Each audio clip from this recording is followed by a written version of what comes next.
और इसी के साथ उत्तराखंड हाईकोर्ट ने पर्यावरण संरक्षण संबंधित जनहित याचिका में मुख्य सचिव से पर्यावरण संरक्षण के लिए हर 3 सालों में जमीनी हकीकत नापने को कहा है। न्यायालय ने कहा है कि सरकार बताए कि कितने समय में क्या ठोस कदम उठाए गए हैं।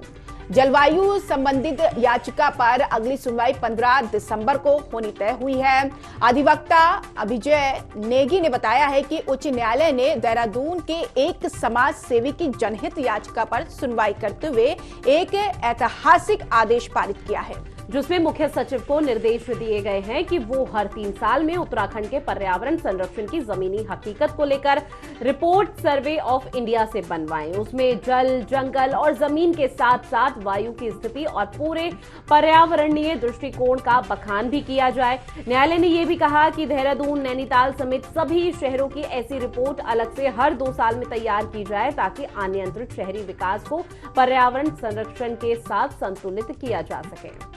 चलिए, पर्यावरण को उचित बनाने के लिए यहाँ पर जरूरी कदम उठाए जाएंगे और यही वजह है कि जनहित याचिका यहाँ पर जब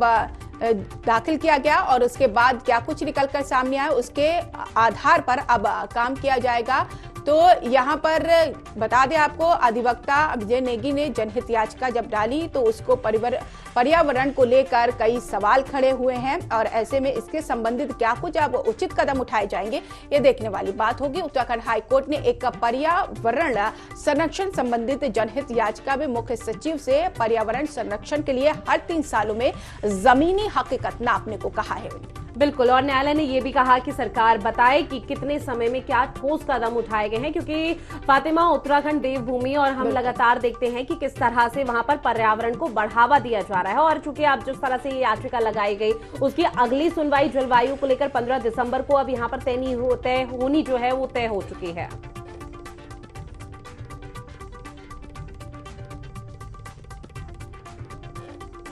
आज माननीय उच्च न्यायालय के समक्ष अजय नारायण शर्मा, जो कि एक समाज सेवी हैं देहरादून के, उनकी जनहित याचिका पर सुनवाई हुई थी, जिसके लिए जिला अधिकारी देहरादून, वाइस चेयरमैन मसूरी देहरादून विकास प्राधिकरण, नगर आयुक्त और सचिव राजस्व को जो है व्यक्तिगत रूप से माननीय उच्च न्यायालय की खंडपीठ ने तलब किया था। लगभग 2.5 घंटे चली सुनवाई के उपरांत माननीय उच्च न्यायालय ने दिशा निर्देश दिए हैं जिलाधिकारी देहरादून को कि वह 14 दिसंबर तक विगत 1 वर्ष में जितनी भी शिकायतें अतिक्रमण को लेकर, खासकर नदी भूमि पर, सरकारी भूमि पर उनके दफ्तर में प्राप्त हुई हैं, उन पर एक विस्तृत आख्या जो है माननीय उच्च न्यायालय में दाखिल